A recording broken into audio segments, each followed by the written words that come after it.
மத்தேயு 16:20. அப்பொழுது தாம் கிறிஸ்துவாகிய இயேசு என்று ஒருவருக்கும் சொல்லாதபடிக்கு தம்முடைய சீஷர்களுக்கு கட்டளையிட்டார். தாம் கிறிஸ்துவாகிய இயேசு என்று ஒருவருக்கும் சொல்லாதபடிக்கு. எல்லாருடைய பைபிள்லையும் அப்படி இருக்கிறதான்னு பார்த்துக்கிடுங்க. ஏன்னா நமக்கு நன்றாக தெரிந்த வசனம் உலகம் முழுவதும் போங்க, சர்வ சிருஷ்டிக்கும் சொல்லுங்க என்பதுதான். ஆனால் இந்த இடத்துல சொல்றாரு, ஒருவருக்கும் சொல்லாதீங்க, நான் கிறிஸ்துன்னு யாருக்கும் சொல்லாதீங்க என்று சொல்கிறார். ஏன் அப்படி சொல்கிறார் என்றால் 20வது வசனம், அதை நாம் படித்தோம். 21வது வசனம், அது முதல் அந்த 20ஆம் வசனத்துக்கும் 21ஆம் வசனத்துக்கும் இருக்கிற இணைப்பு சொல் அது முதல். இயேசு தாம் எருசலேமுக்கு போய் மூப்பராலும் பிரதான ஆசாரியராலும் வேதபாரகராலும் பலப்பாடுகள் பட்டு கொலையுண்டு 3ஆம் நாளில் எழுந்திருக்க வேண்டும் என்பதை தம்முடைய சீஷர்களுக்கு சொல்ல தொடங்கினார்.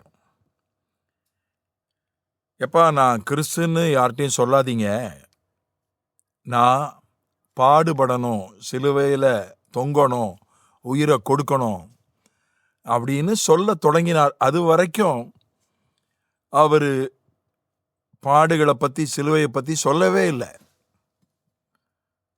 அது வரைக்கும் அவர் பரலோக ராஜ்யத்தை பற்றி பிரசங்கம் பண்ணாரு, அற்புதங்கள் செஞ்சாரு, வியாதியை சுகமாக்கினாரு, போதிச்சாரு, எல்லாம் செஞ்சாரே தவிர மத்தேயு 16:19 வசனம் வரைக்கும் தான் பாடுபட போகிறேன், சிலுவையில தொங்க போகிறேன், ரத்தம் சிந்த போகிறேன்னு மூச்சை விடல. அவர் கிட்டத்தட்ட 3/2 புஸ்தகம் வரைக்கும் 28 அதிகாரம், மத்தேயுல 16 அதிகாரங்கள் வரைக்கும் 60% மேலே வரைக்கும் அந்த புஸ்தகம் போயிடுச்சு. அவர் பாடுகளை பற்றி, சிலுவையை பற்றி, மரணத்தை பற்றி சொல்லவே இல்லை. ஆக எந்த கிறிஸ்து சொல்லப்பட வேண்டும்?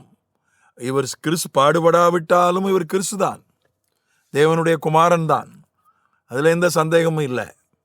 தேவனுடைய குமாரனாகத்தான் பிறந்தார். இவர் தேவனுடைய பாடுபடாவிட்டாலும் அவர் தேவனுடைய குமாரன் தான், சிலுவையில் அறையப்படாவிட்டாலும் தேவனுடைய குமாரன் தான். பாட பற்றி அவர் பேச்சே எடுக்காததற்கு முன்பும் தேவனுடைய குமாரன் தான், கிறிஸ்து தான், கர்த்தர் தான், ஆண்டவர் தான். ஆனா ஒரு பாடுபடாத கிறிஸ்துவை பற்றி நீங்க வெளியே சொல்லாதீங்கப்பா. சிலுவையில தொங்காத கிறிஸ்துவை பற்றி, ரத்தம் சிந்தாத கிறிஸ்துவை பற்றி, உயிரை கொடுக்காத கிறிஸ்துவை பற்றி நீங்க சொல்ல வேண்டியதில்லை யாருக்கும். நீங்க கிறிஸ்துவை மற்றவங்களுக்கு சொல்லணும்னா அந்த கிறிஸ்து பாடுபட்டவராக, சிலுவையில தொங்கினவராக, ரத்தம் சிந்தினவராக, உயிரை கொடுத்தவராக இருக்க வேண்டும். அதுதான் இங்கே சொல்லப்பட்டிருக்கிற ஒரு விஷயம். அவர் அவ்வளோ அற்புதம் பண்ணார். அற்புதம் நாம் சொல்லப்படுவதற்கு நம்மை தகுதி உள்ளவர்கள் ஆக்காது. எவ்வளவு அற்புதங்களை நாம் செய்திருந்தாலும், வாழ்க்கையில் நடந்திருந்தாலும், நாம் மற்றவர்களுக்கு சொல்லப்படுவதற்கு, பேசுபொருள் ஆவதற்கு நம்மை தகுதிப்படுத்தாது. பிரசங்கங்கள், போதனைகள் மற்றவர்களால் நாம் பேசப்படுவதற்கு, மற்றவர்களால் நாம் சொல்லப்படுவதற்கு நம்மை தகுதி ஆக்காது. பாடுகள் தான், சிலுவை தான் மற்றவர்களால் நாம் சொல்லப்படுவதற்கு, மற்றவர்களால் நாம் பேசப்படுவதற்கு நம்மை தகுதி உள்ளவர்கள் ஆக்குகிறது. எவ்வளவு அற்புதம் பண்ணியிருக்காரு! இந்த 16 அதிகாரம் வரைக்கும் எத்தனை அற்புதம், எத்தனை அதிசயம், எத்தனை மலப்பிரசங்கம், எத்தனை ஓமானம், எத்தனை வெளிப்பாடு, எத்தனை வியாதிகளை சுகமாக்கியிருக்கிறாரு, எத்தனை பிசாசுகளை துரத்தி இருக்கிறாரு. அதெல்லாம் போதாது. கிறிஸ்து மற்றவர்களுக்கு சொல்லப்படுவதற்கு அதெல்லாம் போதாது. அதைத்தான் இங்கே சொல்லுகிறார்.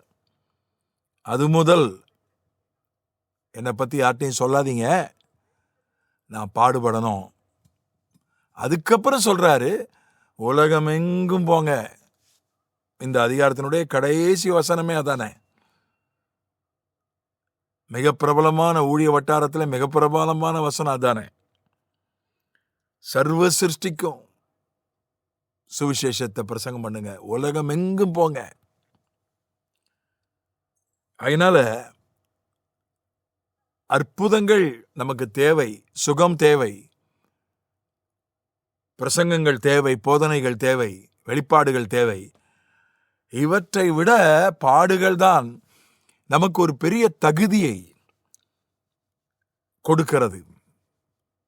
நாம் மற்றவர்களால் பேசப்படுவதற்கு, மற்றவர்களால் கேட்கப்படுவதற்கான ஒரு தகுதியை கொடுக்கிறது. ஆகவே அந்த தகுதி நம்மிடத்தில் உண்டா? அதை பெற்றுக்கொள்ள வேண்டுமா? அதை இன்னும் பெருக வேண்டுமா?